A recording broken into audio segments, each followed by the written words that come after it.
Thomas Filol, bonjour. Bonjour. Bonjour, vous êtes créateur du portail sporttune.fr, le meilleur du sport business. Vous connaissez très très bien le football, enfin tous les sports, mais en particulier le football français. Et on a voulu revenir justement sur cette affaire autour des droits télé du football français de la Ligue 1. Canal+ hier qui a remporté la possibilité de diffuser les matchs de Ligue 1 jusqu'à la fin de la saison. 650 millions pour la Ligue 1. On va revenir sur les montants. Remporté, ils ont tordu le bras à la Ligue. Oui, on va y revenir. On va y revenir dans un instant. Et la question du jour, elle a évidemment un lien avec notre sujet. Évidemment, parce que qu'est-ce qui coûte cher dans la Ligue 1 ? C'est le salaire des joueurs. Donc plusieurs, d'ailleurs, ont refusé de baisser leur salaire. On pourra en parler avec notre invité. Puis je vous ferai écouter un son dans mon zapping. En tout cas, on vous pose la question pour avoir votre avis sur le site internet, le site Twitter de Sud Radio. Est-ce que vous pensez que les joueurs sont trop payés ? Oui, à 90%. Valérie, non, à 10%.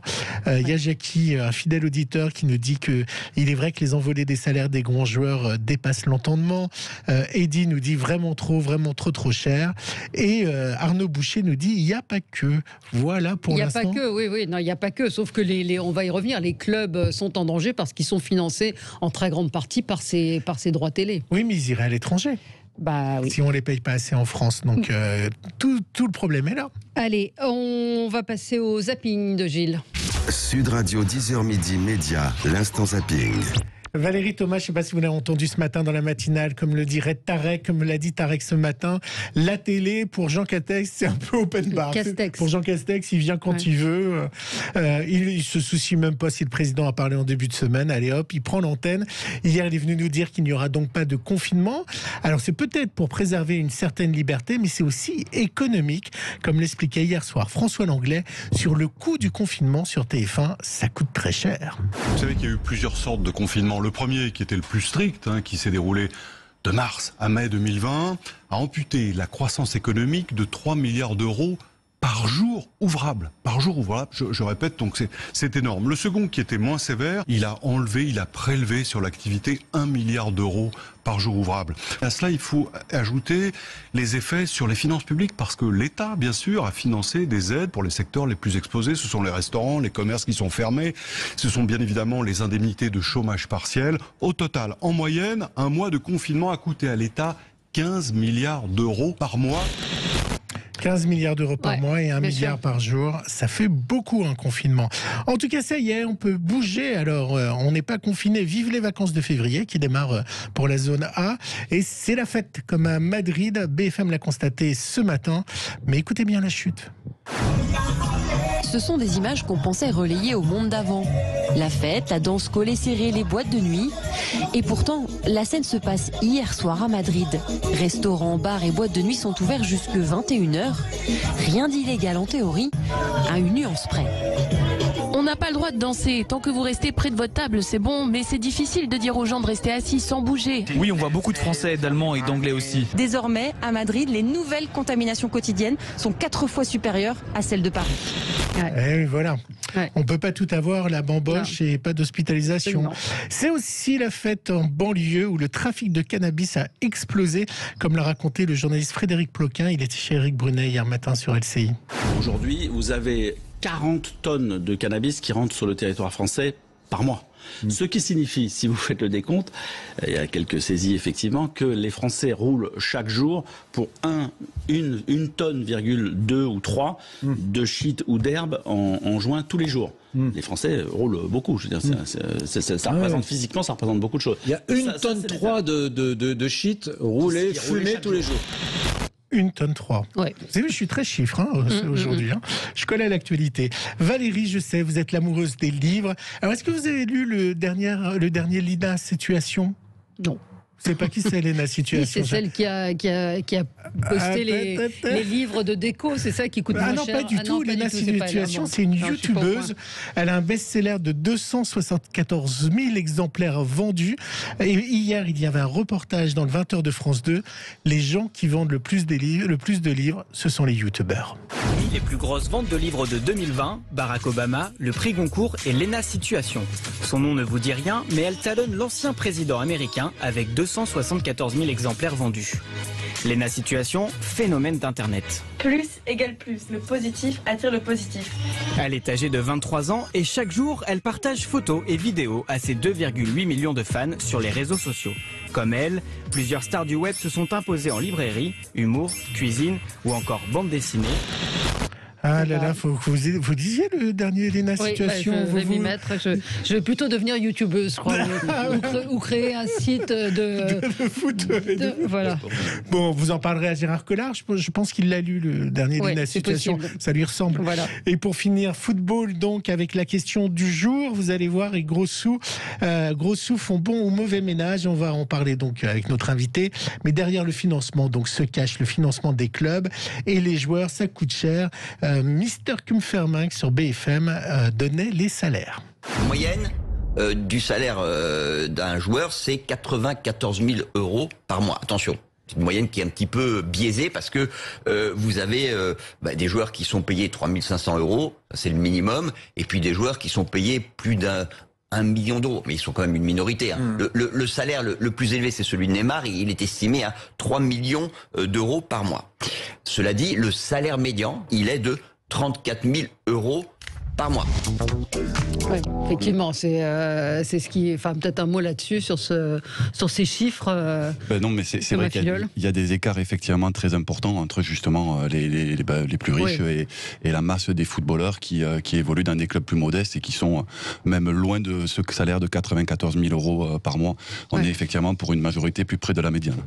Bon, on va. 34 000 € et vous pouvez aller donner votre avis sur Twitter si vous pensez que les joueurs de foot sont payés trop cher. L'appel d'offres donc sur les droits télé de la Ligue 1 et de la Ligue 2 a été infructueuse lundi dernier, mais hier Canal+ a réussi à transiger avec la Ligue pour pouvoir diffuser les matchs de la Ligue 1. La une de l'équipe, c'est Canal+ impose sa loi. C'est votre sentiment? C'est que Canal+ a vraiment tordu le bras à la Ligue? Mais depuis le début, en fait, depuis le début de l'échec de Mediapro, on sait que ça favorise le jeu de Canal+.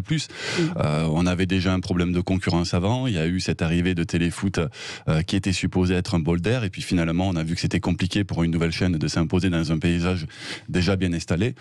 Oui, effectivement, Canal+ avait les rênes et les a tirés jusqu'au bout, effectivement. Il faut rappeler peut-être l'histoire. Mediapro, donc groupe espagnol, avait proposé, alors j'ai noté parce que c'est quand même 1,3 milliard € pour acheter les droits télé du foot français. Ça a été fait de façon assez légère, en fait, parce que à la fin, il s'avère que Mediapro n'a pas les moyens de payer cette somme. Oui, et en même temps, si on se remet quelques années en arrière, un diffuseur qui arrive en disant 1,3 milliard pour la Ligue 1 et la Ligue 2, on lui ouvrait les portes, et effectivement, c'était une bouffée d'oxygène, parce qu'avec ces montants-là, on se mettait à peu près au niveau de nos voisins européens.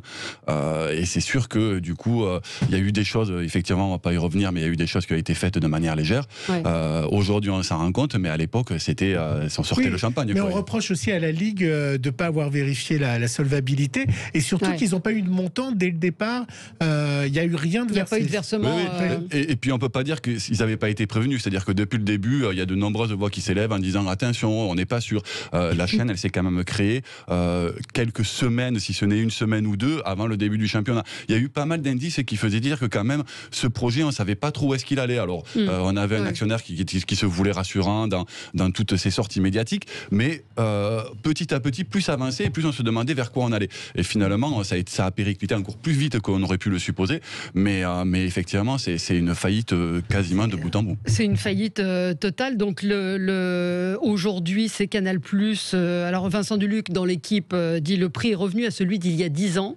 Et puis, il dit aussi qu'il va falloir réinventer un modèle. Parce qu'il faut rappeler effectivement que les clubs sont financés à 70 ou 80% par ces droits télé. Oui, c'est ça, c'est la moyenne. Effectivement, ça pèse pour beaucoup dans les recettes des clubs. Il ne faut pas oublier en plus que dans ce contexte actuel, il n'y a pas non plus les recettes de la billetterie, qui sont aussi une ligne importante. C'est-à-dire que les clubs sont quasiment privés de beaucoup, voire quasiment toutes leurs ressources. Il reste un peu de sponsoring, mais même le sponsoring, il a été mis à mal en certains endroits.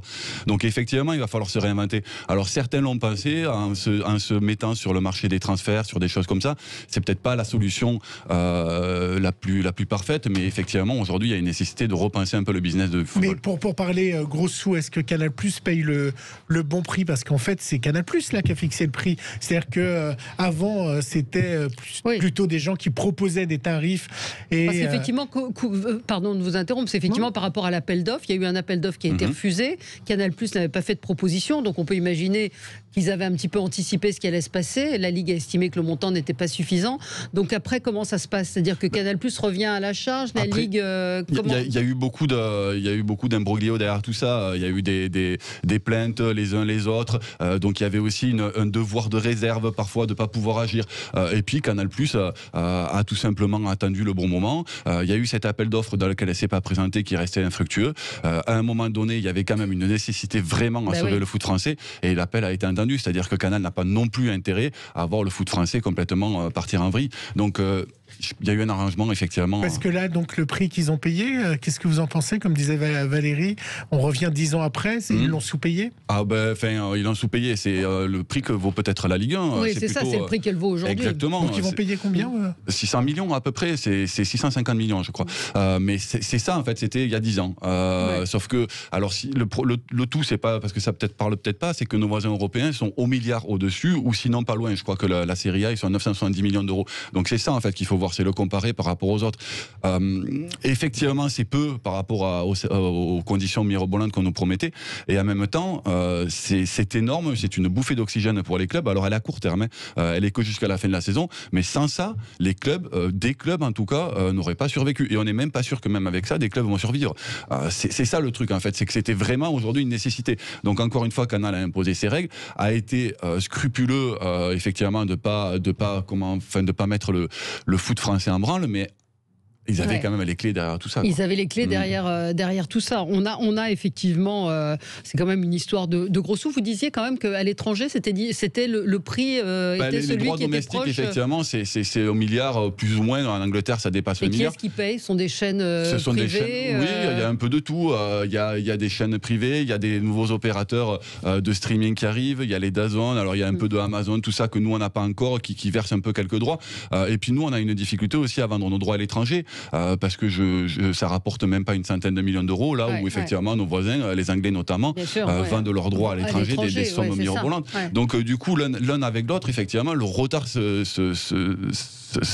l'écart se creuse, mais encore une fois, il était nécessaire de repartir sur ça, et puis après, effectivement, à charge à la nouvelle équipe dirigeante de la LFP de faire un appel d'offres plus fructueux. Qu'est-ce qui fait que notre championnat n'a pas de valeur sur le marché? Parce qu'il n'est pas bon, parce qu'il n'y avait pas d'intérêt. Oui, et puis peut-être parce qu'il y a moins d'engouement, on l'a vu en fait, ils pensaient sur Mediapro que tous les Français allaient se ruer sur l'abonnement, que les Français étaient à payer une somme importante pour regarder du foot et exclusivement du foot, et peut-être qu'on se rend compte qu'on n'a peut-être pas assez cette culture, que effectivement un programme comme Canal qui propose du rugby, de la Formule 1, des choses comme ça, du cinéma en plus, mais je veux dire même pour un amateur de sport au sens large, là on les a perdus un peu c'était un peu le bazar quand même, non? À force, oui.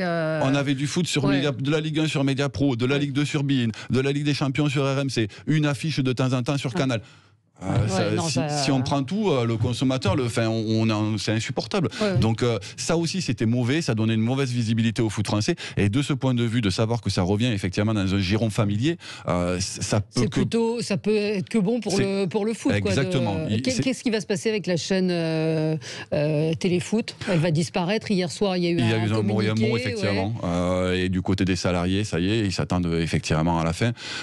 Voilà, de toute façon, c'était à chaque fois, c'était un peu reculé pour mieux sauter. Et les abonnés, ceux qui nous écoutent et qui ont payé, vous savez ce qui va se passer? Est-ce qu'ils vont rembourser les abonnements? Téléfoot a juste précisé qu'ils allaient revenir vers eux, qu'effectivement il y aurait un retour. Je ne sais pas après quelles seront les dispositions prises en ce sens, mais alors comment faire? Parce que ça veut dire que lorsqu'on s'abonne à Canal+, vous savez que Canal+, c'est une chaîne la plus compliquée pour se désabonner. C'est vraiment un enfer pour se désabonner de Canal+. Donc là, Canal+ n'a la garantie que les 6 mois qui arrivent de la fin du championnat. Donc, je vais peut-être prendre un abonnement à Canal+, qui va me bloquer mes droits pour 1 an, voire 2 ans, m'engager sur 1 an ou 2 ans, alors que la Ligue, elle sera peut-être sur RMC Découverte, chez Altis ou ailleurs, en fait. Ou Amazon. Ouais. Ça veut dire que je vais peut-être pas être remboursé par de Téléfoot.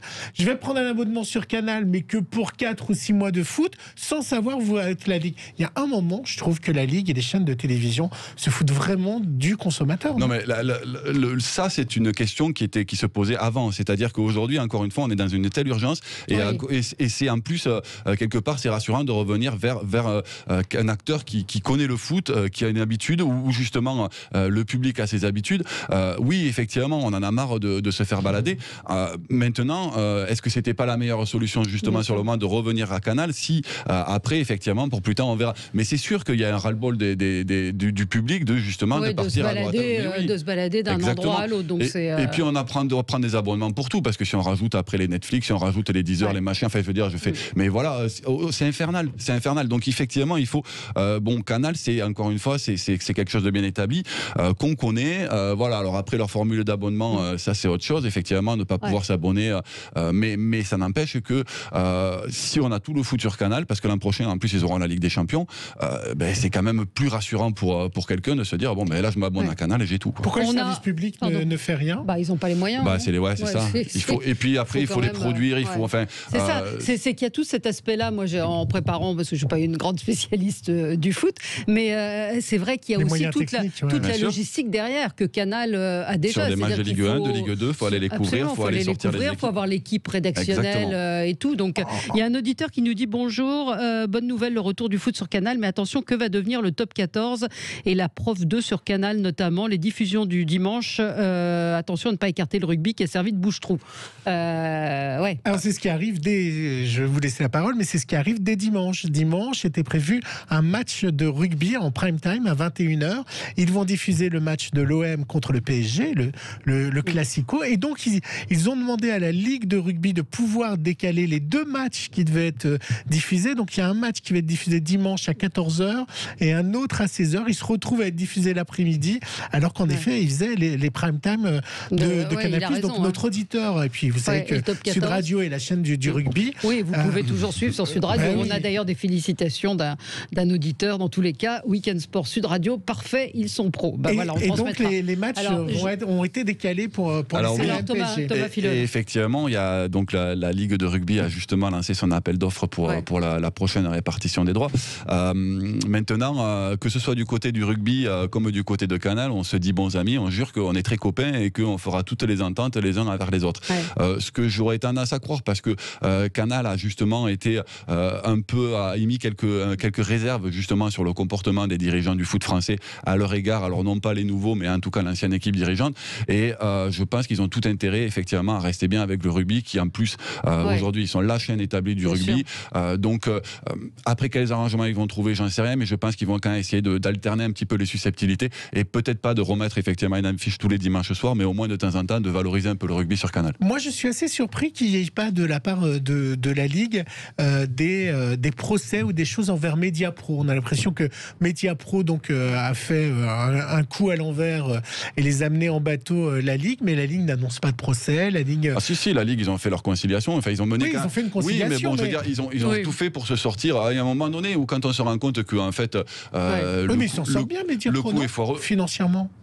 Oui, enfin, ils s'en sortent bien, effectivement. Eux, ils s'en sortent bien, mais enfin, ils s'en sortent pas avec les honneurs. Donc, et surtout, ils sont un peu grillés sur le paysage audiovisuel, parce que déjà en Italie, ils avaient tenté un coup, et puis ça a été retoqué. Aujourd'hui, c'est en France, donc ils ont quand même vachement terni leur image. Après, la Ligue avait un devoir d'urgence vraiment. Il y avait un devoir d'urgence. Parce qu'il faut quand même dire, que enfin, on peut lire ce matin dans l'équipe, la plupart des clubs ont eu très peur.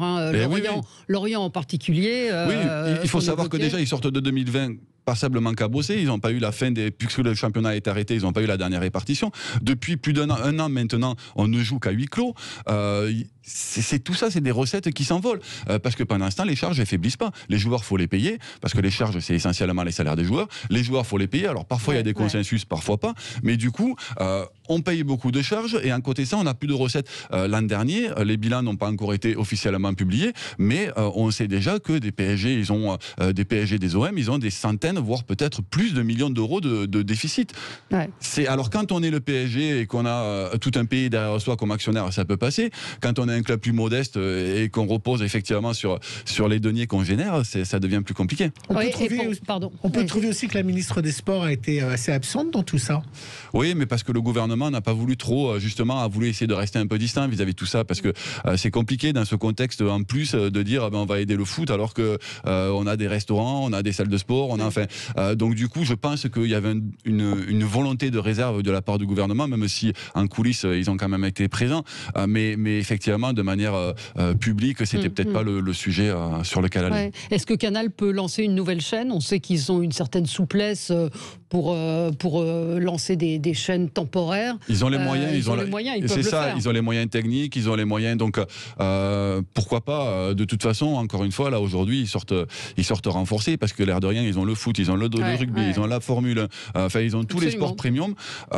Donc après, voilà, ils sont dans un sorte de fauteuil qui les valorise. Et l'avenir, c'est quoi? L'avenir, c'est quoi? Est-ce qu'Amazon est en embuscade? Est-ce que c'est apparemment le plus sérieux? On y viendra, alors Amazon ou un autre, mais de toute façon, ce genre d'acteur monte un petit peu en puissance progressivement. Maintenant, ça reste trop marginal. C'est quand même pas les sommes que. Enfin, il faut pas espérer d'Amazon qu'ils vont sauver le foot français, même sur la prochaine répartition. Ils vont peut-être se positionner sur des appels d'offres, comme ils l'ont fait par exemple à Roland-Garros, mais ils prendront pas tous les lots.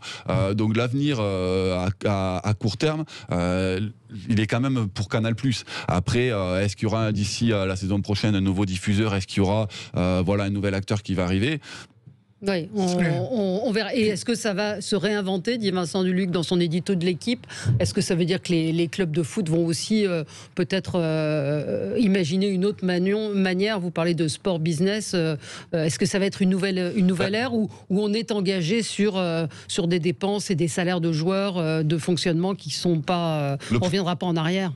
Le problème, c'est que c'est pas nous en France qui allons mener enfin, on pourra faire quelque chose, mais je veux dire, il faudrait qu'il y ait une harmonisation de tous les acteurs du foot. Aujourd'hui, si on fait quelque chose en France, déjà on a toujours vu, on s'est toujours plaint d'un championnat français qui était plus pauvre que ceux des voisins européens. On a eu le PSG qui est arrivé, qui a dopé tout ça et qui a permis justement aussi d'avoir ces droits télé qui ont explosé.